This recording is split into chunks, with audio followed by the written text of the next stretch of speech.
Do you know how internet works? Sort of, I think so. Most people really don't know how it works. What you see is actually things going through a data center that actually comes and then repackage it on arrival so that you see that. So nobody really knows how internet works, but everybody is using it. At the beginning, it was complex, and then in the 80s, some techies would use it, communicate, and it was a black screen, and you would code to send a paragraph. Yes. You don't just send a paragraph, you would code, and then I would receive your paragraph, right?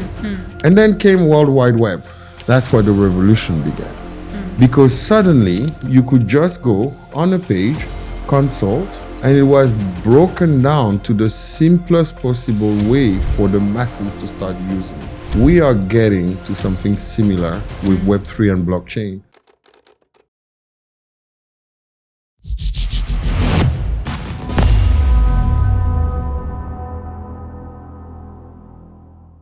So one thing that I really believe in is that the true adoption of Web3 only happens when people interacting on blockchain don't really understand that they're interacting on blockchain. It's normal to them, right? But the way the whole technology has progressed is that it has created a very broad distinction between what is Web3, what is considered as Web3, traditional, even in finance, and what is DeFi and what is blockchain companies, what are NFTs. One thing that I've heard a lot of people say, and I also kind of believe in, is that true adoption of blockchain and Web3 only happens when people do not really understand that they're on blockchain. They interact with as normally as they are right now. But how we have created this industry right now is we have created major distinction about what Web3 stands for and what Web2 is. Look, you're completely right. Do you know how internet works? Sort of, I think so. How does it work? So it's a collection of information. You go on it, you search it, and it gives you exactly what you need. That's not how it works. Okay.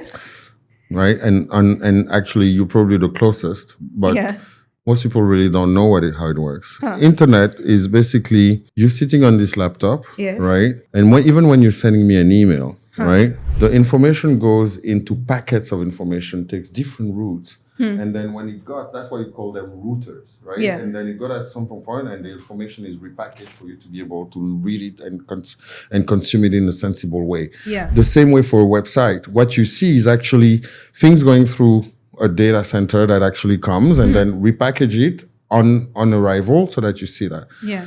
Nobody knows that.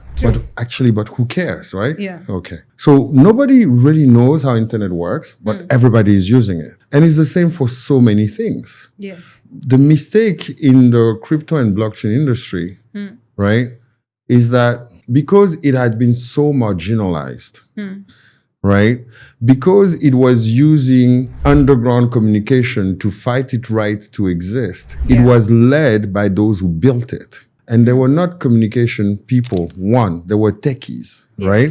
And as techies, you only kind of have a perception of the world where for you to sell something and show and get its validity, you need to explain how it works. So that's your mode of communication. Yeah. And that's unfortunately the mode of communication on Web3 and blockchain that prevailed. It was just led by a collective that was not given prime time because they were seen as, undesirable technology because they were challenging the system, right? Yes. Now, guess what? And the problem is that it stayed for too long, led that way, instead of just making something that works that everybody can use. And because it was, even if the intention was somehow one day to go mainstream, it was used first by IT guys, techies, coders, developers, cypherpunk, and all those guys, right? And among them, it was okay to get like crypto key, cryptographies, and things that look like any way the computer would look anyway. Yeah. So they didn't bother.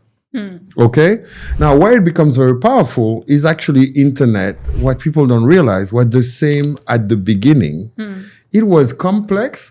So when you would like to send a message in the late it existed since the 70s, right? Yeah. It was first used by the army, American army, whatever. And then in the 80s, some techies would use it, communicate.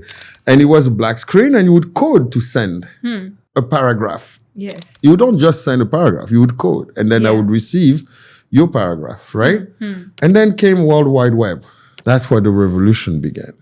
Because suddenly you could just go on a page, consult, and it was broken down to the simplest possible way for the masses to start using it. We are getting to something similar with Web3 and blockchain. And remember, when I said 80s, internet really started going mainstream late 90s. Yes. Right? I remember when I was in the university in the late 90s, we were the first student association in France, at least, to even have a website. That's how advanced we were, right? Okay. And we built this association of African students in leading universities in Europe.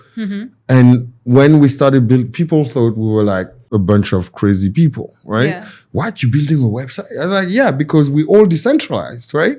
I was literally, it's like, how are we going to communicate? Somewhere in Berlin, somewhere in London. So at least we have this website. So whomever we want to consult. And then we were starting sending email to one another so that and it was called Afrique Tandem, that organization. I started this NGO, I was 19 years old because I wanted young African students across Europe to start collaborating together to do skill transfer back to Africa and mentoring young kids, and also looking at career development and opportunities back to Africa. And that's how I got to internet. I was trying to solve a problem of us being spread, right? But without the concept of a website, I would never have used internet. Yeah. Right? Now we're getting to something very similar, right? Where you're going to see wallets that are going to become much more user-friendly. For instance, the UTribe wallet we're working on as Ubuntu is trying to address those things, right? I mean, passphrase, huh? Yeah. My grandma would never understand that. Right? And all those complex things, right? So it's getting to that level of maturity, which is at a tipping point that will drive massive adoption, where people will stop explaining how it works for people to believe in it. They'll just start using it and see that it works, and then they'll believe. Yes. But for that to happen, you just need, like I mentioned earlier, some of those big trumpeters, big consulting firm and banks and opinion leaders to start say, let's go, let's use it. And I give you 2 years max, because this is the technology of decentralized finance, tokenization of real world asset that is going to save the financial system. Mark my words.